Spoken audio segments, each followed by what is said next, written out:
Элебай. Эмиз кичүүсү ормонду кийин коелу. Рыскулбек. Рыскулбектен ким чыкты? Рыскулбектен кимдер чыкты да? Кайду, Чоко. Кайдудан Осмон менен Чоко чыкты. Өз заманында Чокодон мындай түндүк жакта Кыргызстанда Шабдандан кийин эле Чоко болду. Чокону менен деп берсеңер, өзү кандай иш болду? Бул орус тилин билген. Орустун баягы трансманке деп коюп жүргөн, очки тагынып, аны китеп салып жүргөн киши болгон да. Кимдин казында сүрөтү бар да, очки менен турат жаш жигит экен ошо сүргүнгө айдалган мезгилинде. Ал ким неме Алматыда окуган, гимназияны бүтүргөн, сабаттуу киши болгон аябандай. Ар дайым ГЭС журнал жаздырып окуп турган, алып турган, бирок өзү мындай бийликте турган эмес. Бирок эл ээрчигенде бүтүн Кыргыз ушул Чокого баш ийген киши болгон да. Бүт баары айткан деген болгон.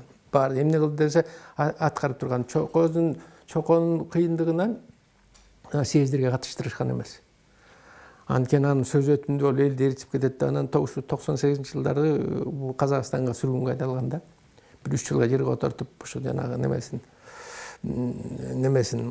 мүсүрөтүн түшүрүп неме кылбаш үчүн. Анан бул жанагы немеси бар. Бирөөң теге кимдин ичинен бул Куттук Сейит Шамендердин тукумунан теге болуш болуп турган Бекчоро деген. Ошол эрте өлүп калып, Бекчоро деген кочкордо болуш болуп турганан кыйын болуш болгон да. Өлүп калганан ошо балдары жаш болуп калып, аш өткөрүлбөй калганан 1911-13-жылдары Кененбай деген бул Семизбелде болуш болуп турган. Ошоло кайтып кетти, анан ошонун ашын 1911-жылы бердирген. Тете Каражурдун башында бердирген. Ошондо тиги Касмалы деп атпайбы? Мамбеттин Касмалын каратып биринчи чыгып келген да. Мингой экен. Байгеси Мингой болуп ошо тиги аркы немеге. Ошонун аты чыгып келип, анан кийин тиги Чоко келип сураптыр, кимдин аты чыгып келди дейт да. Анан Касмалы сыйлаган экен да аны. Ой, кимдин аты болмолу, сиздин аты чыгып келди да. Анда коюп койгула. Байга жок, соогат жок, байга эч ким көрбөйсүңөр. Бекчоронун ашын өткөргүлө да, ошо Бекчоронун ашы кийинчерээк өттү да. Ошо анан ошол баары Чоконун сөзүн уккан да. Анан Чоко кийин бул Шабдандан кийин кайтып кетти, ал Шабданын ашын башкарып, андан кийин ошондон кийин баягы неме болуп, Үркүнгө жеткен жок, Үркүнгө жетпей кайтып кетти. Андан жалгыз казы калды да. Жалгыз баласы казы калды. Бул дагы болуш болуп турган убагында. Катуу кыйын чыккан казын дагы бүт эл уккан, катуу уккан. Неме болгон. Анан кийин бул ким айткандай 27-жылы сүргүнгө айдалган. Эми ал кезде мындай сүргүнгө айдалганды кандай? Мындай жанагыдай колун байлап, буту колун байлаган эмес, кадимкидей эле айткан көчөсүңөр бүгүн эмне керегиңерди алгыла, кимди аласыңар, жаныңарга аялыңарды аласыңарбы, тигиңерди аласыңарбы, канча үй аласыңарбы, канча бир аз мал алгыла, акчаңарды алгыла. Анан бул кочкору аркылуу балыкчы алып келип, анын балыгысы рыбачы деп аталган. Ошол жерден поездга салып, үй менен алып келип, пишпек алып келип, 1 жылдан кийин тиги неме айдалган Букевский ордо дейт. Азыр неме болуп калды. Тиги Каспий деңизинин немесинде жанагы Урал, кийин Орол уезди болду. Букевский ордо болчу, кийин Урал уезди болду. Ошол жака барып бул бир 20 чакты киши, 35 киши түшкөн ошол жерге. Биздин алдыңкы манаптардын баягы байларды кулакка тартып андай мындай манаптарды айдаганда. Бу Алымбек болгон, Акылбек Солтодон. Кимдин балдары болгон, Шабдандын балдары, Самидин болгон, ким болгон, Мөкүш болгон ошол жака барышкан. Мунун ичинен 2 эле кайтты, ошо казы ошол жактан кайткан да. Ооруп калып ошол жактан кайтып кеткен. Казы ошол жактан каза болуп калды. Ошол жактан каза болду. Ал тиги бар бу жерде чогулгандар казыны деп акча чогултуп, акчаларым чогулткан акчасын казыга бериптир. Казы баргандан кийин сен билем, биздин жашырааксың, сен бил барыбыздан баргандан казактар келет экен, өрүлүп да анан казы айтат экен да, мен атам Чоко деген илгери казактан, кичүү аял казактан алган сыйырма тайке болуп калат экенсиңер деп келген казактарга жанагы акча тараткан да. Анан Кудай айырган бул биз барыбыз акчабызды чогултуп койдук десек, бул таратып салды деп эми кантип оокат кылабыз дегенче болбой эле дейт. Баягы казактар ойбай бул өздөрү сүргүндө жүрсө бизге акча берип атат. Булар кыйын экен, бул манаптар турбайбы дейт. Ошону алып келип жылкыларын айдап кел дейт, койлорун айдап кел дейт. Баягы акчадан дейт 4-5 эсе көп мал түштү дейт. Ошону менен жашадык дейт. Анан ким бу Мусин, Абдылда Мусин деген көлдүк. Ал үй салып коюптур дейт ошол жерге. Мурунтан билип, 2 жыл мурун билип, ошол жака барарын билип, ошол жерге үй салдырып коюптур дейт. Ошонун үйүндө жашашты экен, анан босо салдырып чыккан. Теректеги казактардын баары келип ошо бозо келип ичип кетчү экен. Мына сондуруп. Кыргызча жашашкан, кадимгидей кымыз салдырып эле, баары боз үйдө эле кадимгидей жашашкан. Мындан тиги Акылбек Алымбек кайткан жок. Ага уруксат берилген эмес. Кыргызстанга кайтуу боюнча калгандары бар, тирүү калгандардын баары кайтып келген. Казы ошактан каза болуп ошактан каза болуп ошакка көмүлгөн. Эми казы өзү ушунчалык барктуу, таңктуу иши болгон менен тукум барбы ушунда? Казыдан өзүнөн тукум жок, багып алган шер казы деген улуу болот экен. Муну азыр жашап турат. Ат баш айылында чоң болуп иштеп жүргөн аксакал бар. Канатбек Карыбеков деген. Ошол киши өз көзү менен көргөн шер казы деген багып алган баласы болгон дейт. Булар тирүү келген да. Булар жанагы Саяк Чоро Сайгынан атактуу биздин тайкалар Муса Кожо Ысрайыл уулу ошолор менен чогуу айдалган да. Анан кийин үйлөнгөн эмес. Үйлөнгөн, бирок төрөгөн эмес экен. Себеби кийин тарыхчылар айтпады, баягы сүргүнгө айдалып баратканда казы болушту айткан экен да. Тиги тандап аял алып берели, эркек балалуу болуң дегенде анан кийин казынын айтканы бар. Ошону айтып казын айтып, бу менде кийин бала төрөлөрүн силер кайдан билесиңер? Силерге окшогон аяк бошоторлордун мага кереги жок кандай баланы деп айткан экен. Анан бул чоко болуштун, бул болуштардын болушу болгондо, Эсенгул болуштук эң башында болуштуктар чоң болгондо, кийин улам майдалап бөлүп отуруп, кичирейт улам 1000 кишиге бир болушту эңге жетпей. Чоконун күмбөзү Атбашыдын ар жагында Кара Суу, анан кийин Дыйкан деген айыл бар. Дыйкан айылында кадимкидей азыркы күндө мен барып туруп сүрөткө тартып келгем. Ошол жерде бүт чоконун ага туугандары ушундайлар турушат. Аттуу баштуу аксакалдар бар. Ошол Кара Суу менен берки Дыйкан айылында 90-дан ашык проценти жалаң сарбагаштар турат. 2 айылда. Анан чоконун күмбөзү ошол жерде укмуштап кооздоп салынган, абудан аз эмделип. Бирок ушунчалык баягы Советтер Союзунун атеисттик заманынан кийин ушундан билиңиз, ичинде жылтырак, мен ичине чейин кирдим да. Жылтырак темир менен кооздолгон экен. Ошону чыгарып кетишкен экен. Жылтырак темирди да ушундай албакта жапайчылык заман десек да болот. Чокко белгилүү иши болгондо. Эми биз чоконун сүрөтү да бар. Шабдандар менен түшкөн чоконун сүрөтү бар, мындай сакалчан кадимгидей. Эми куан биз жана Ниязбектен бүтүрүп коелу. Ниязбек жүзгө чыгып каза болду деп атабыз. Кайсы жерге коюлду? Ниязбек атабыз жүзгө чыгып Чолпон атада кыштын кыраган чилдесинде кайтыш болду деп жана айтпадыппы. Аны аманат деп кышында кыргыздардын салты болгон, атактуу адамдарды эл чогулуп келип көмбөйүн, мындай элге көргөзбө көмүп салган болбойт деп, кадимкидей көргөз ичине коюп, үстүнө боз үй тигип, кароол койдуруп, жазсын ачылып, өзүнүн керези го айтор. Чоң кеминде Балык Сайдын деген кыштоонун оозунда түз тала, ал жерге өзүбүз да барганбыз. Бизден башка дагы Ниязбектин тукумдары текши бар жерге барып курманып турушат, маалы менен. Ниязбек коргон деп бул жөнүндө Белек Солтоноев, жанагы кийин келген Адыл Батыр атабызды колго түшүргөн Веников деген генерал штабдын капитаны ошол жазган.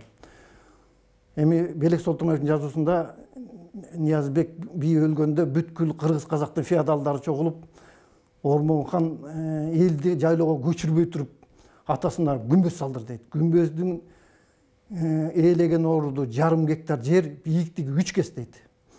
Туурасы 1 кес, 4,4 колонна чыгарып, 4,5 балдар 2ден алып, ушундай салдыр дейт. Отун алып, жалаң элге кызмат кылдырып, коргон бүткөндө Ниязбектин коргону бүттү деп, бул эми Түндүк Кыргызстанда эң чоң ошол замандагы коргон болсо керек. Анан кийин ат чабыш болгон, уюштурган дейт Ормон хан. Ат чабышта Ниязбектин өзүнүн эле экинчи уулу Берди кожонун жаңбырчылган быштысы биринчи келген. Бул баягы күмбөз бүткөндөгү. Анан кийин 40-жы ошол күздө чоң ашы берилген. Мындай албетте абудан салтанаттуу чоң аш болгон, 1000 жылкы башына сайылып баш байге, буга Төрөгелдин Ак Кызыл деген аты биринчи келген экен. Анан Кокондон Ормон хан хандык даражасы айбат күчү менен 40 кыпчакты тамак жасаткан калтырткан экен. Анан кийин туугандарына кеңешип бир чети тамаш эретин, бир четинен Ормон Опузага салып туруп айткан экен. Атамдын байгесине баш байгеси 1000 жылкы, жана дагы башка байгелерди санап өткөн экен, далаятка сайылса керек. Анан кандай десеңер, ал аз десеңер тетиги 40 сартты кошо сайдым деген экен. Бул Ормон хандын сөзү. Жакшы. Бу Ниязбекти немесин айтарда бир ошо кездеги кыргыздар жөнүндө бир аз кичине айтып кетиш керек. Анткени Ниязбек жалгыз эле өзү эле неме болгон жок да, баягы неме бул ошо кезде саясий кырдаал мындай болгон да. Ниязбекти эмне үчүн көтөрүп, ошо Ниязбекти эмне үчүн элге жетектеп, элди жетектеп сарбагычтарды неметип калган. Бул Кокон хандыгы жанагы кимден кийин Алимхан менен Омар хандан кийин кеңейлген да, чек арасы кеңейип басып ала баштаган. А дегенде эле бул солтурлар келген да, багынасыңар. Баары алабыз деген, силерге баары чеп курабыз, ушерге баары салык төлөйсүңөр. 22 жылдан кийин. Ушинтип отуруп эле кеңешкиле деген да. Кандай кылып кеңешсеңер, жок десеңер да барып чабабыз, баары макул десеңер анда ордуңарда каласыңар. Кеңешкен булар. Чогулуп алып ушул чүйгө келип кеңешкен, ошо Ниязбек баш болгон, солтоонун немелери келген, нарындан келишкен, баары эле келишкен, анан ошо эмне кылабыз деп чечишкен.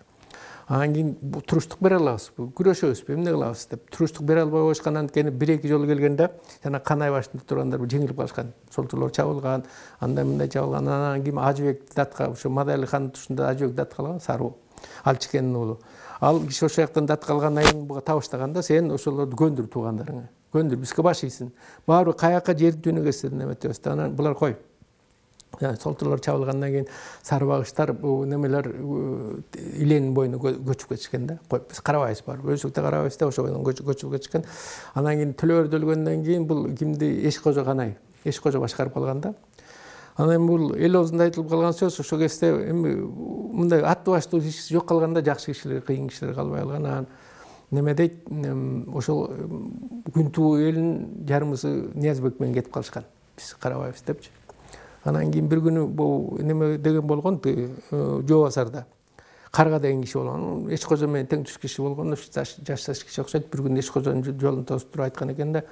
Эшкожо, сен баягы Төлөөрдү жок. Элдин баары чачырап кетти. Ушун жүрөсүң барып көчүрүп келем туугандарың андай мындай кылып. Анан ошол 2 айылды, 2 урукту көчүрүп кайра көчүрүп Эшкожо көтөрүп ошондон кийин кайтканда, ошол кезде саясий абал ушундай болгон, ошо кызылыш болуп калганда, ошол себептен жанагы кимдер бул кыргыздар азыраак болуп, башы Илеге чейин кеткен, көлдүн башына чейин кеткен, баары чогула алган эмес убагында келип неметилген. Ошол себептен жанагы кыргыздардын жанагы айтып атпайбы, Таштанбек тиги солтурлорго кетип калган. Ошол уруштардын себеби жанагы бир колго чогулуп, ошо Кокон хандыгына каршылык көрсөтүш керек болгондо, бирок ошо баары баш ийген эмес, көнгөн эмес. Бирөө макул болгон, бирөө макул болгон эмес. Ошондой себептен кыргыздардын жанагы тиги сарулар болсо макул болуп карап кетишкен сразу. Ошо Кокон хандыгына неме болуп. Анан жүрүп отуруп жана 42-жылы Мадайли хан өлгөндөн кийин кайра башталып атпайбы, кайра жана чыр мурун буга чейин бу чеп салдырган, бу жерге чейин тиги Кокон сарбаздар турган, ошонун күч менен курал менен багындырып турган бул Томок чебинде жок эле дегенде 200 сарбаз турган, пушкасы менен, замбреги менен. Ошол себептерден кыргыздардын алып келген эмес да. Ошол себептен айла жок, анан жанагы салык төлөп турушкан, айла жок. Анан эми баягы урук болуп салык төлөткөн, тиягына кеткен, биягына кеткен, тияка көчкөн, артынан кошо жүрүп отурушкан да, көлдүн башына чейин жанагы чеп салышып, кокондуктар. Аягы жана орустар келгенге чейин ошо жанагы кокондуктар менен согуш атышпайбы. Бул ошол кездеги саясий абал да. Ошо кандай эл мындай айтылса элдин баары эле түшүнөт да, кыргыздар бул уурлар бир коктун экинчи кокту менен чабышып жүргөн турбайбы? Ушундай түшүнүк бар да, ошо Оозеки немелерде бир жаман жери. Андай эмес, жанагы мисалы Чыңгыз хан деле дегенде өзүнүн уругун таянып туруп, анан жанында уруктарды басып алып бириктирип империя түзүп атпайбы? Ошондой күчтүү киши керек болгондо, бизде ошо тилекке каршы ошол кезде ошондой күчтүү киши жок болгон. Бир экинчи себептен жанагыдай кыргыздар астык кылган да, туруштук Кокону көп болгон, туруштук бере алган эмес. Ошо эң башкы себептер ушундай болгон да. Жакшы. Эми биз ошо Ниязбектин эң көрүнүктүү дээсиби балдардын бири Ормонго келеличи. Ормон канча жыл төлөлгөн? Бул кандай даражасы менен хандыкка көтөрүлдү? Ормон хан 1792 жылы негизги айтуучулар баардык тарыхчылардын көпчүлүгү 90% чоң кемин өрөөнүндө төрөлгөн. Анан бир аз бирин экин тарыхчылар бар. Эсенгул чоң атасынын жылгын башындагы кыштоосунда төрөлгөн. Бирок негизинен бул 90-дан ашпайыз тарыхчылар айтат, чоң кемин өрөөнүндө бул Ниязбек бийдин жайлоосунда болот. Ормон хан ошол 92-жыл бул анык. Ошол жерде төрөлгөн. 1792. 1792 жылы. 1855 жылы 63 пайгамбар жашында дүйнөдөн өткөн да. Ормонханды бала кезинде өзү бала кезинен эле абдан зээндүү, анан токтоо адам болгон экен. Ошон үчүн атасы Ниязбек жана 8 чыган уулунун ичинен 8 сууну бийлеген, айтып экен, силер ишти кылып туруп ойлоносуңар. Ормон болсо ойлонуп турган иш кылат. Ормонду ичсеңер, силер жана улуу агалар бар да, Суан, Берди кожо, Бердибектерге айтып экен, ормондун тилин алгыла деп, ормонду көбүнчө жакшы көрүп, ормондун колунда жашап, ормонду көтөрмөлөп башкарган. Анан жеңелери жоош уулдап койчу экен. Өзү абдан калыс. Анан мындай беркилери бир аз жанагы Калабакан Кулсойыл дегендей болгон го, куч белки 8 бир туугандары. Өзгөчө бул Суан балдарынан өзгөчө жана Мусаке ата, Матай, Адыл Батыр, Чоң ата ушулар куч адамдар болгон экен. Ормон атабыз абдан ушу хан болгон кезинде дагы бир дагы кыргызды барык тажыкын изилдешкен, жазалап өлтүрткөн эмес экен Ормон хан. Анан салтты абдан сактанган экен. Мисалы үчүн азыр кийин ошону билбей кээде турмуз жазып жүрөт. Жанагы кыргыздын намусуна тийген жанагы Төө чечме деген оюнду Ормондун буйругу менен токтотулган. Мындан ары кыргызда Төө чечме деген мындай оюн болбосун деген. Анан Ормон ханды жана 42-жылы хан көтөрүлбөдү Орто Токойдо. Мында мисалы үчүн башка адамдар кыргыздын илгерки сатында дагы, мусулманчылыкта дагы 9 атасы катары менен бий өткөн эл башына. Жок дегенде 4 атасы катары менен бий болгон. Ормондон башка ошол замандаштардын ичинде анчалык чыган адам болгон эмес. Ормондун заманында Ормонго каш кайтарып, каяш айтарып, бул түндүк оң канатта адам болбогон. Буну так гана кез айтыш керек. Муну Ормондун тетиги Тагай би, Манап би, Мааматкул би, Эсенгул Батыр, Ниязбектин берки атасынын даңазасы, өзүнүн айлекерлиги, кыргандыгы бул Ормонду мурунтаңда бул баягы аталар бийлик башында жүргөн чоң манаптар болгонда, өзү дагы жогорку деңгээлге чыгарып атпай, хандык түзүлгөн 42-жылы. Хандык түзүлүп атат. Буга эми бул Ормон хан китебин бул урматтуу аксакалыбыз Кушбек Күсөнбаев академикте китеп жазган Ормон хан деген. Ошондо да белгилеп атат да, башкага ылайыктуу замандаштар болгон эмес. Ормондон башка. Албетте кеңеши баардык кыргыздын ошол замандагы чыган бийлери, уруу бийлери чогултуруп кеңештип Ормонду ак кийизге көтөрүп, чырпыкты кесип, сенин бийлигиңден баш бурсак чырпыкта кыйылалы деп, кара койдун канына колун балдырып, ууру кескинди өзүң жасала, уруксат бердик сага деп. Бардыгын бийликти өткөзбөшкөн да. Бул дагы бир мисал илгерки байыркы бабасы легендарлуу Манап би дагы реформалаган да кыргыз бийлигин, илгерктен берки келаткан орто кылым, байыркы кылымдан келген кыргыз бийлигин. Ормон хан андан да жогорку деңгээлге түшүрүп атпайбы. Мисал бардык эле дүйнөдө Осман империясында эң биринчи бийлик, андан кийин султанат, андан кийин империя, анан эң анда тиги халифатка чейин жетпеди. Бул биздики кыргыздыкка ошо өнүгүү деңгээли кыргыз элинин ошол Ормондун заманына туш келген, өз заманынын ормонсуз кыргыз тарыхы толук эч качан болбойт. Жакшы. Эми бул жерден калыстык катары айтып коеюн. Жаштык кез, мастык кез дегенде Ормон өзү олбурлуу, балбан болгон аябай. Бул деле чындыгында урлук менен баягы алектенген адам да, жаш кезекте баягы күн түндөбөй түн баласы болуп жүргөндөрдүн бири болгон Ормон. Буга бир мисал, акылдуулугун карабайсың, ошондон кийин баягы өзүнө жыйынтык чыгарып калды да. Бул саяктарга барып жана Келдибек, Эдилшербек деп коет. Şu Келдибекти Нусуп Бактыгул деп коет, Медет атканын атасы. Нусуп Бактыгулдун агасы болот. Жүзгө чыккан адам, бир кылым жашаган адам. Нусуп би деп коет да, тикке караган эмес адамдар, калыс сүйлөгөн адам. Түн ичинде айтып атпайбы, жылкыга уур тийди, жылкыга тийди десе анан Нусуп желбеге жабылып чыкканда Шайбыр деген жигит болгон, баатыр. Шайбыр кууп барып анан бирөөнү кармап келген. Жылаңач, белине чейин жылаңач. Нусуп катуу келип анан айтат. Шайбыр, моунун артына чепкен жеп капсың. Болбой калды, сенин тукумуң аз болуп калды. Бул жигиттин артында жалы бар турбайбы? Балам, сенин атың ким дейт? Айтат, Ормон дейт. Кимдин баласың дейт? Ниязбек дейт. Балам, сенин дейт, тагдырың башка болот. Сага оорлук кереги жок. Жөн эле келсең сурасаң да берет элем да. Деп туруп коноктопту жиберген. Ошондон кийин Ормон ойлонуп калганда, бул мен, бул улуу киши, бир кылым жашаган киши, тикке карап айтпаган киши Ормонго ошентип айткан. Ормон ошондон кийин гана баягы шоктугун токтотуп, баягы түз ишке өткөн да. Бул өтө акылдуулук. Артында жалы бар экен да. Мындай саяктарда айтат, Нусуптун бирден бир катуу айтканда гана Ормон ойлонуп калганда ошондон кийин ал токтотту. Ормон жаш болсо да ошо токтотту да. Ормон ошондон кийин ал эл жөнүндө ойлоно баштады. Ай, бир кызыл түбөтөй болбосо болбой калды. Чачырап кеттик. Бирибиздин сөзүбүздү бирибиз укпайбыз. Деп атпайбы? Ana ошондон кийин хан болду деген сөз бар да. Кайсы жерден хан көтөрдү? Ушул жерде талаш болду. 1842 Орто Токойдо Ниязбек би атасынын конушунда хан көтөрүлгөн. Буга Кушбек, академик Кушбек Үсөнбаев жазып атат. Аларда оң канат келет де Барк урусунан Алымбек татка кадимки. Ушул киши чакырылып, бир баяндарда Алымбек татка өзү качкан дейт бул хан көтөрүлүүгө салтанатына. Bir bayanda özü gelүүдөн тартынып, Кокон хандыгынан өзүнүн кишилерин жиберген. Мен кыргыздардын кандай чечими болсо да макулмун. Бар. Мен араңарда макулмун, ошо силердин чечимиңерге мен да силерди тартпам деген өзүнүн кишисин жиберген деген. Андан кийин мисалы үчүн Ормон хандын бийлик жүргүзүүсү жөнүндө көп адамдар мисалы үчүн Абрамзон жазган да.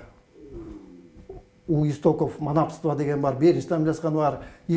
Ормон хан сравнительно жана Иван Грозный да бийлик вертикалный аябай бул прогрессивдүү нерсе дегенде элди уюштуруп жаңы деңгээлге чыгып атпай кыргыз элинин мамлекеттүүлүгүчү. Азыр мамлекеттүүлүгүнүн толук версиясын азыркы күндө да кыргыз эли таба элек да. Дүйнө биз эле эмес кыргыз эли. Ошондон улам жогорку деңгээлге кыргыз эли улам биригип жүрүп отурганда кези болгон да.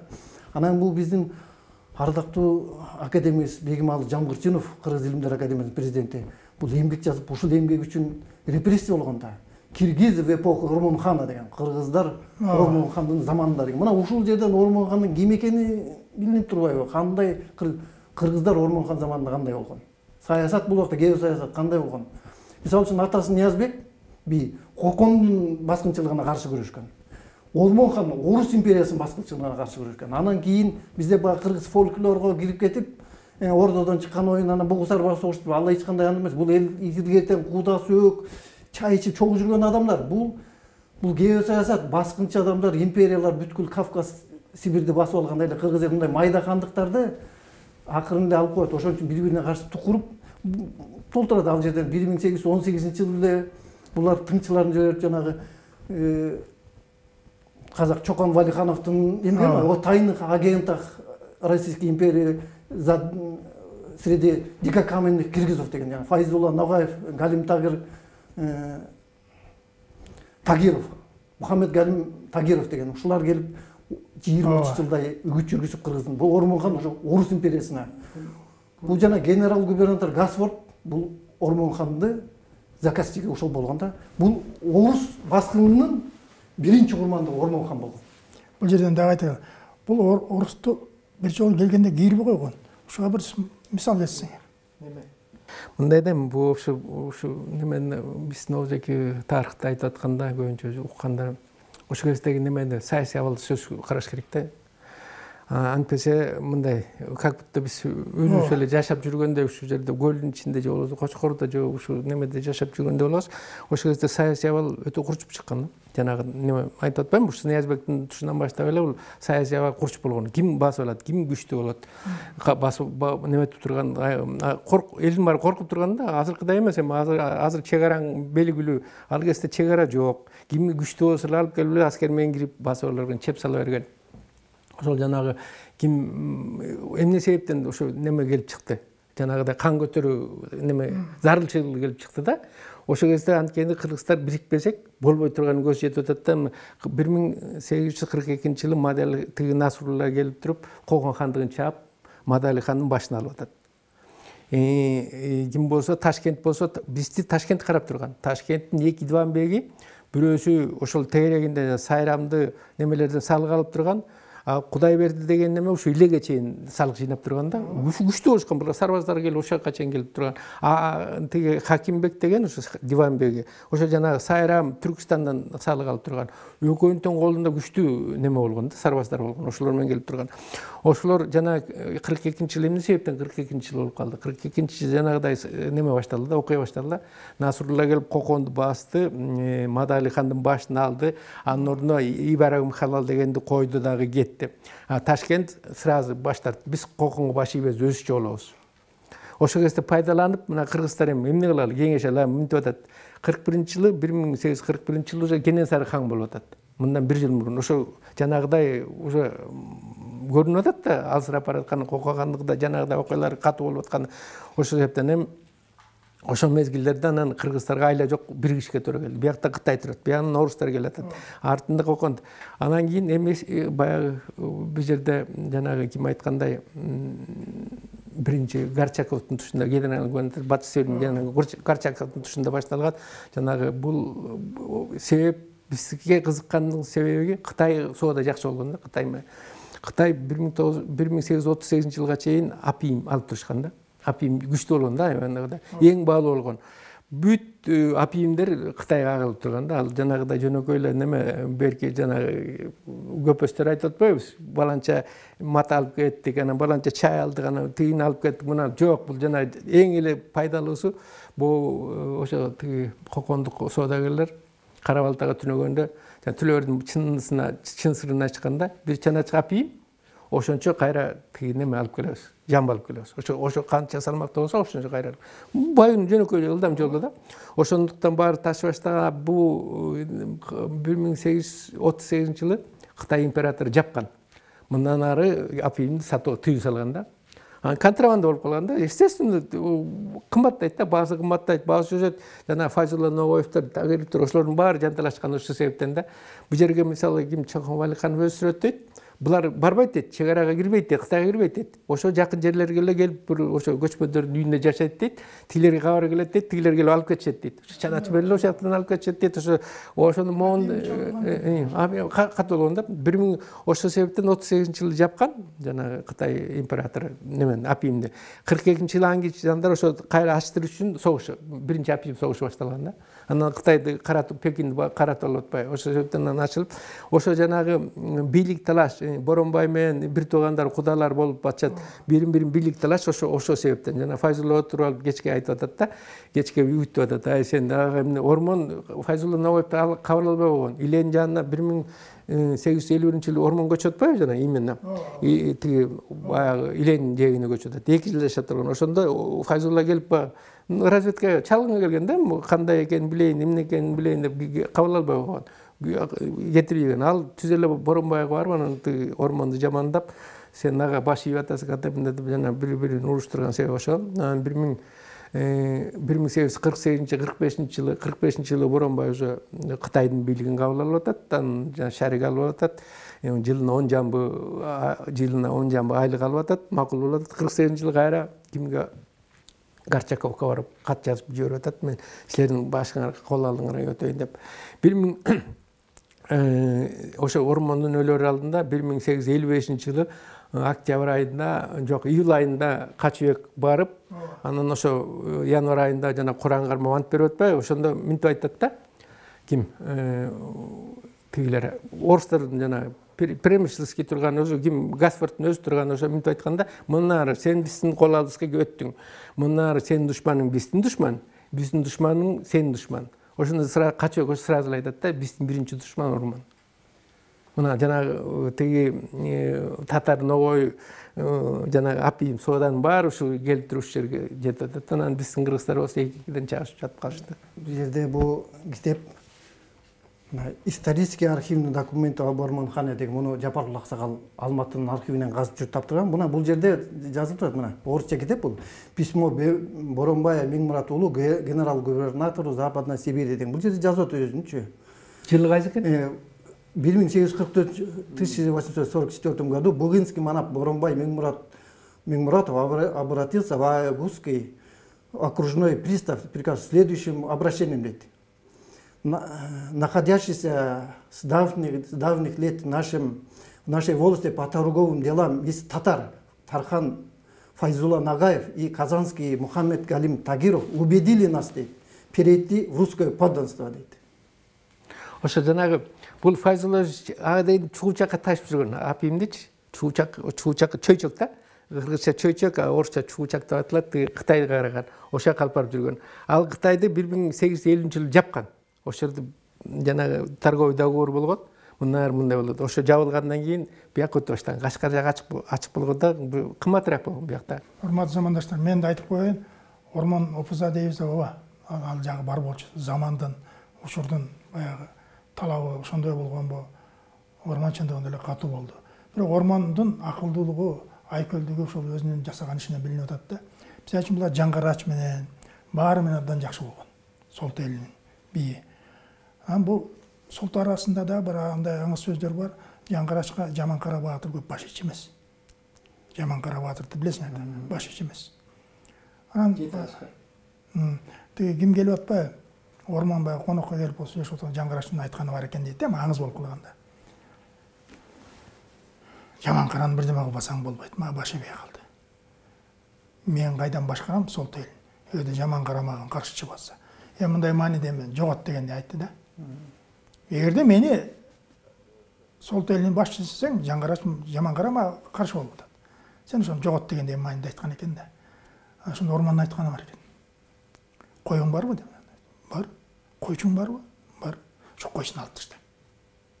Эмнеге алып таштайсың? Кой өзүнчө эле жүрөбүз. Койду урдап, белде тонуп кетпейсиз. Дептир. Койчу керек бекен? Жаманкара саган койчу. Жанагы коюң деген биз элбиз. Ошо Жаманкара бизди кайтарып жүрөт. Душман келсе ошол Жаманкара чабат. Жүрө берсин ал бала деген айткан сөз бар да. Карабайсың, ошондо дагы баягы касташып турса дагы ошо эл үчүн керек деген баатырдын өмүрүн сактап калган да. Бул болсо ормондун акылдуулугу. Жанагы Нурдөлөт баатырды билесиңер. Саяк Нурдөлөт баатыр бугуларга кошулуп кеткенде Нурдөлөттү бересиңер дегенде сөз кылып атпайбы ормончу. Анан баягы бугулар отуруп алып, кандай беребиз? Бирөөтөт бериш керек. Тиги ормон менен чабышкан болбойт деп атпайбы. Анда ким айтып атат? Тигилер. Эмнеге беришибиз керек?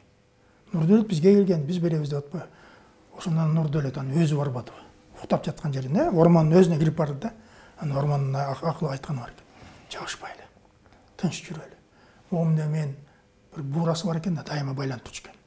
Ушуну сен ал. Бул достугубуз болсун, бириндигибиз болсун деп. Нурдөлөт жаман ачуусу менен келип, мен силерге кулмунбу, малаймынбы? Алып кел, алып кет дегендей. Мына өзүм келдим деп келген да. Анан ошондон ичи жылыйт да Нурдөлөт. Ушундай акылдуу киши экен. Чабышпайлы. Тынч жүрөлү. Мына достугу менен болсун, буураны алып кет деп. Өзүнүн байлап жүргөн буурасын берип жиберген да. Мына акылдуулук. Элди чабыштырайын деп ойлогон жок. Аны бириктирейин, ошо баатырлар бир бемеге келсе экен деген ой менен келди да. Абдан ушул жагат да. Жаманкара баатыр тууралуу ким Карчакукада кат жазганда ошону жазат. Биз кенен сары алдап барып өлтүрдү. Анын неме кылып атат, анын үчүнө кантип алынбай калмаган деп ачык эле жазат. Жаманкара баатырларын неме кылганда, сыйлаганбыз, жакшы көргөн. Баарына анан кээ бир немеде да уламыш андай мындай имиштерде, жана озеки немелер фольклордо Жаманкара экөөнү мындай неме кылышат да. Бири-бирине каршы коюшат. Туура эмес ал. Жаманкара бул черикчи абайлардын ичинде чоңоюп өскөн жигит да, төрөгелдилер менен аралашып өскөн жигит болгон бул. Энеси ошо Кочкорго айтпадым жана төрөгелди баатырлар бул. Азыр черикти десең көпчүлүк түшүнбөй черик менен аралашып көрүшөн үчүн абайларсын кошо айтыш керек болуп калды. Черикчи абайлар бул ысык суусунун эки жээгинде жашаган, ылдый жагында жантелер жашаган. Анан бул Ормон хандын өзүнүн кебете кечпирин түзүлдөп өз оозунан угуп, мисалы үчүн Белек Солтоевич жазган да. Өң кара тору, узун бойлуу, кең далы, атка мингенде чапан ар дайым аттын согурусун басып жүргөн өтө олуттуу анан адамга мындай абдан сүрдүү адам болгон да. Алдына келгенде далай бийлерди айткан. Жана чериктин бир бийиги келгенде алдында турганда титиреп турганда ошол бир көргөндөр айткан да. Абдан олуттуу, абдан сүрдүү адам болгон. Анан караңгыда сөз тапкан, караңгыда жол тапкан, кабилетте сөз тапкан өтө чечен болгон. Эми муну согуштук айлакердик стратегиясын эми кенен сары Касым уулу келгенде согушта ал баарына белгилүү. Бул жердеги кыргыздын 7000 колу менен Ормон хандын айла амалы менен 20.000 кол менен келген Кенесарыны жеңип атпайбы? Ооба. Жакшы. Тиги бул келбети жөнүндө бизде айылдагылар 41-жылы айткан аталар бар эле да, ошо кимдер бар? Шапак Кырсмендиев биздин айламалар, ошолор буларды көп айтышкан да. Айтып келишкен, ошолор айтчу экен, баягы Ырскүлбекти көрүп калыптыр да, Ырскүлбек деген дөбөгө отурса өзүнчөлөр чоң алачыкта болгон киши болчу дейт. Чоң аябын чоң иш болот. Анан биз сурачубуз дейт, ушу сизден ормон кандай эле? Ой, ормон мен кичекеймин да чыпалактайм. Ормон менден 2 эсе чоң болчу деп айтчу экен. Тотору деген ат көтөрүп чыккан да. Бу ошо жана Кубан айткандай өзү чоң ат экен, анан баягы ишиги аттын соорусун жаап жүргөн. Анан ошо тоторус жана бугалар менен чабышат экен. Тоторус жок, жана аты көтөрө албай жыгылып, ошону неметип атпайбы? Кулап түшүп атпайбы? Кулап түшүп атпайбы? Бул жерден айтып коелу. Рыскулбек эң кичүүсүбү? Кичүү, Сегизбектин эң кичүүсү да. Сегизбектин жана биринчи. Ооба, Сегизбектин эң кичүүсү. Рыскулбектен кайдан чоңко. Андан чоңко анан жазуучулук жана саясат тиги бизди кыргыз элин колонизациялоонун башталышында бул бугу уруусу 1818-жылы эң биринчи делегациясын жиберген. Ал кишилердин аттары да бар. Бар. Андан кийинки экинчи делегациясын 25-жылы болгон. Үчүнчү делегациясы жана 44-жылы болгон документтер. Анан эң акыркысы 54-жылы Куранды кармап жана байка айткандай ант берип атышпайбы? 55-жылы январда. 55-жылы январда ант берип атпайбы? Ошондон Ормон айтып атпайбы? Биринчи ага чейин өзүнүн кан кудасы да. 47-жылкы Кенесары келгендеги согушка сен келбей койгун деп ага чейин тиги Боронбайды мындай айтып жүргөн да. Жаман көзү менен карап. Сен ушунда атайын мен киш жаптырсам келген жоксуң деп. Эми бул жерден айтып коюш керек. Ормондун эл жери үчүн дегени. Ал эмне үчүн бар делеги? Анткени кыргыздын жери. Кыргыз жериңе эле казактар келет деп улам эле көчүп конуп эле кирип баратасыңар. Жерди алдырып жиберебиз. Туганын өзү эчтик барбады. Ооба, Гаспортко барганда Гаспорт макул болду. Ал тиги мен макулдугун берем. Мейли тоссун, жанагы бизге наоборот уулаттарды тосуп турсун. Бизге кокондуктарды тосуп турсун. Ормондо шек кармайлы дейт, бирок Азия департаменти уруксат бербей койду да. Аны күчтөндүрүп аласыңар. Бул алардын кызыкчылыгы немеде болуп атат. Тиги Кытай менен соодада болуп атат. Бу жактын баары жазып атышат тиги Кытай менен соода жакшы болуп атат. Үстүнө Ормон хан негиздеп жазды орустарга кайрылганда. Бул жерлер илгерки Абылай хан менен Эсенгул чоң атабыздын бөлүшкөндүгү бул кыргыздын жери. Кеген өрөөнү бул дыйканчылыкка абдан ыңгайлуу экен. Мен эл жерибизде дыйканчылыкка үндөйүн деп. Мисалы үчүн Чоң Кеминде Ормон хандын дөбөсү деген жер бар. Чоң Кеминде. Анан Ормондун алышы деген жер бар. Ошо дыйканчылыкка үндөп аштык айдаткан экен да. Анан тиги балдарды Ормон оку деп жана балдарды окутабыз деп баары макул болушкан экен. Бирок окууга кийин жиберишкен эмес экен. Бул башка бийлерчи. Жана казактардан кетип калды деп атпайсыңар. Бул жерде албан казактары Россияга кат жазбады. Ормон келип жерибизди ээлеп алды. Бизге бербей да окатчылык дегенде орустун айтканы бар. Ормон кеткин. Же болбосо биз баягы мындай күч колдонобуз деген айткан жери бар да, ушул жеринде. Перемишлский макул болуп, Ормондога жазат, силердин букараңарыбыз, биз силердин колуңарга өтөбүз, макулбуз силердин бийлигиңерге деп. Перемишлский ошо 53-жылы, 1853-жылы июль айында тиги атайын даярдык менен замбиректерин алып, ушу Ормонду баш ийдирип, кол койдуруп, жанагы неме Куран карматыш үчүн келет. Ал күн мурун угулуп калып, Ормон хан кетип калат да, илени таштап кетип калат. Ал Перемишлский, а дегенде Ормонго неме бийлигин кабыл алдырып, андан кийин Боронбай менен жолугушмак болгон да. Анан ошо экөө тең болбой калып, анан кайра тиги Алматыга тиги Верныйга неме орнотуп, жана чеп орнотуп, анан кайра кайтып кетпеди. Советтик агитация, пропаганда болгондо бул байманаттар жаман болгон кедей кембагал жакшы болгон таптык бөлүштөр менен көп Ормон ханды жана уулун ушуларды жамандашкан. Анан кийин мисалы үчүн жанагы туура эмес сөздөр азыркыга чейин белгилүү эле саясатчылар билбей жүрбөйбү? Кочкордон чыккан Ормон хан менен Усубалиев депчи. Ормон хан эч качан Кочкордо жашаган эмес. Балким ары бери өткөн эле болбосо. Ормон хан Чоң Кеминде төрөлүп өскөн, жашаган жери Кыштоосу Ысык көлдүн бою болгон, сөөгү коюлган азыркы Ананы байлы, илгерки аты Байсорун, жана Кичи Ак суу, Чоң Ак суу, Орто Токой ушул жерде жайкысын тиги Челекташ аркы бетинде болгон, ошол жерде жашап атасы Ниязбек, андан аркаты Сарсейит бийлер бар, Манап бийлер, Ысык көлдү ордо кылып турган элдин баарына белгилүү да барыктарчылар. Анан кийинчерээк жана бурмалоолор менен албетте жана немеден болгон. Бул Сарыбагычтан көчүп келген себеби 1881-жылы неме Петербург келишим болгон кытайлыктар менен Россиянын ортосунда. Ошондо бөлүштүрүп, азыркы граница ошондо чек ара ошондон бөлүштүрүп көчтүрүп анан мына ар жакта калган кыргызстарды уруксат берилген 2 жыл бою көчө бергиле бияка. Биякта калган тиги немелер кытайлыктар көчүп кетсеңер макулдугун беришкен. Анан кийин ошо көп көчүп келгенде бир 200 миңге жакын көчүп келип, анан ошолорго орун бериш үчүн бул немелерди сарбагычтарды немеден көчүргөн, тиги көлдүн күнгөйүнөн көчүрүп, Кочкор жака, бүт неме жака, Нарын жака көчүрүп калгандарын бар. Ошо себептен жана Андреевдин да жазгандар бар. Бул эмеде закаменный кыргызы деп жазган, средневек сарбагычы, самый воинственный предводитель Исенгул деп жазган да. Онун билген алар ким макул болот, ким каршы болот колонизацияга. Жакшы. Ормондун канча баласы бар? 6 баласы болду. Кайсы балдар?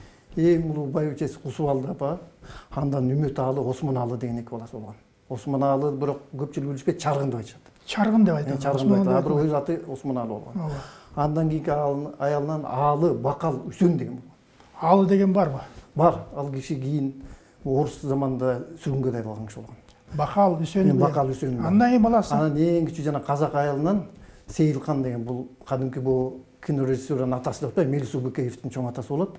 А ушул жерден дагы ошол жана казактан келген жана кичүү аялы жөнүндө да туура эмес, жана өзгөчө бул көркөм адабияттагылар бурмалап чаташтырып салышты да. Бул жана көчмөндөр кагылыштан сынган булар тарыхты тактаган жок, тарыхчыларды, профессионал тарыхчыларды. Булар укканды жазып элдер көркөм фантазия менен. Ошол жерден көп катачылыктар келген, жылдары бутташып кеткен. Бул өзү ошол уул бала, бул өзү казак атактуу адамдын кызы болгон экен. Анан илгери билесиздер, илгери жаш кезинде эле куда түшүп койгон жери болгон.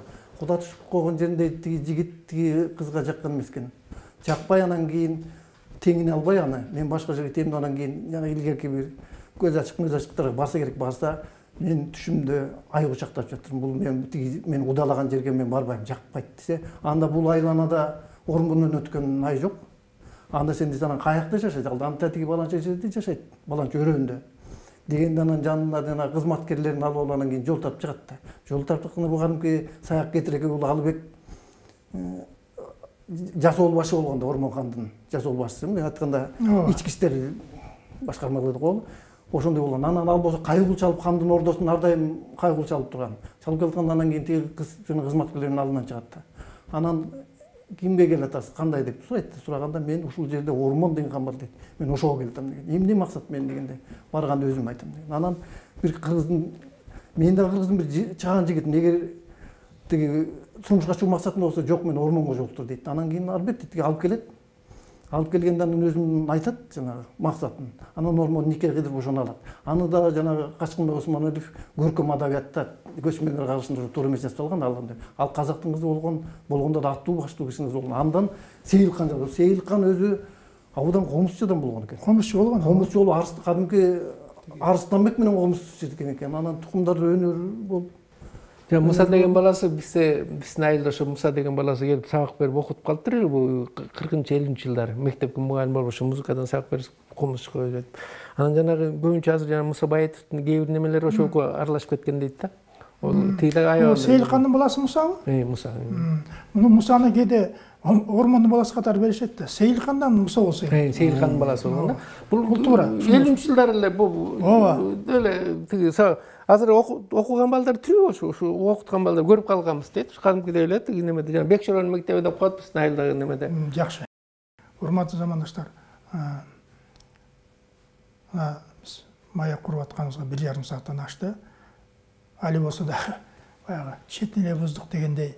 Биз ошол Эсенгулдун, Ниязбегин тукумдарынын ичинде белгилүү гана кишилерди айтып өттүк. Ошол эле ушунча убакыт алып койду. Эми аяктап жыйынтыктап койсок, негизи бул Ормон, Ниязбек, Эсенгул атын айтып атса, булар не белгилүү кыргыз элинде атагы алыска кеткен белгилүү кишилер. Анын урпактары дагы тыңчыкты, өзгөр мына азыр айтып өттүк. Ушул Элебай, Кубан, ушуларды тизмектеп жазып элге жеткирип аткан силерге рахмат айткым келет. Анткени бул биз баягы мурункуну билбей астыдан биле алыш мүмкүн эмес. Муну деген туура түшүнүш керек да. Мына бул кандай эмгек, жылдап туруп жазып, баягы тизмектеп атканыңар, бул да болсо баягы урукту, элде тууганчылыкты, биримдикти сактоо. биримдикти улантуу деген эле сөз. Бул санжыра десе кейбир айтат, санжыра бөлүп жарат экен деп. Кыргызда биз санжыра деген бул ата текти сүрүштүрүү. Негизичи сан ыры, сан жыры деп атпайбызбы? Бир дүмүр дарак депчи. Биз муну билбесек, айтпасак, биз ким экенибизди билбейбиз. Мына азыр мен сөз угатам. Баягы Кедиркейин Алыбегин кармаган Боталын урпагы турбайбы? Мына Боталы берен байкебизден мына азыр ойлосоң, Боталын урпагы турбайсыңбы сен? Туурабы? Мына көрдүң ушундай чык. Тарых өзүнчө. Анын тарыхы өзүнчө. Биз башында баштадык да. Рахмат силерге. Аз да болсо түшүнгөн кишиге көп эле жакшы маалымат берилди деп ойлойм. Ишиңерде ийгилик болсун. Дайыма эле ушул баягы санжыраны тактап, баатырды баатыр деп айтып, эмгегин элге даңазалап жүрөлү. Ишиңерге ийгилик болсун. Рахмат силерге. Сизге да ыраазычылык билдиребиз. Ушу Кыргыздын санжырасын иликтөөдө, тактоодо көп эмгек кылдыңыз. Чындыгын айтыш керек бардыгына. Эми бул төлкө кылат мунун баарычы. Ошо кийин болсо да көрүшсө болот, караса болот. Бул жерде мактанып айтып нерсе эмес. Биз Моореким үчүн ар бир урууну мен бөлүп айтам. Анткени ошол жерде бир сонун маңызы жатат да. Кээде бир санжырада ушунчалык жамандап жиберебиз. Чындап келгенде мунун ой максаты башка болгон. Аны кээ бир санжырачылар кээде сандырактап жиберген жакпайт да. Чындыкка жакынашып. Бул деген улуу сөз. Улуу тарых. Муну мен да калп айтышым мүмкүн эмес. Биз аны көрүп келген эмеспиз. Болгонун болгондой айтып такташыбыз керек да. Биз ошого эле мен силерди чакырып жатам да. Ушундай техника жок, ушундай сабатыбыз ачылбай канча санжыралар унутулуп жок болду. Каза болуп кетти. Такталбай ошодон жок болду. Мен эле 6 жыл болду тартканыма. 6 жылда 8 киши каза болуптур. Ошол кишилердин баарын тартып калган экенмин да. Азыр келсе балдарга рахмат, аба ушундай атамдын эмесин эстелик болуп калды айтам. Сен атаңдын айткандарын укчу көрсөм, көп укчу эмесмин дейт. Бирөө менен сүйлөштүм да, айтам, менден баягы эмен бузулуп калды да, ай бала, килейген атаң турса, эчтеке алган эмес турбайсың. Бул да болсо тарых, бул да болсо элди жакындатып атпайбы? Түргөзүндө баалабайсың, өлгөндөн кийин өкүнүп калабыз, айтсаң көрө кап деп. Мен да өкүнөм көп, ушу абышкалардыкын жазып калбай, айтын эметип калбай деп. Урматтуу замандаштар, ушу менен санжыра программасын аяктайбыз. Саламатта болуңуздар.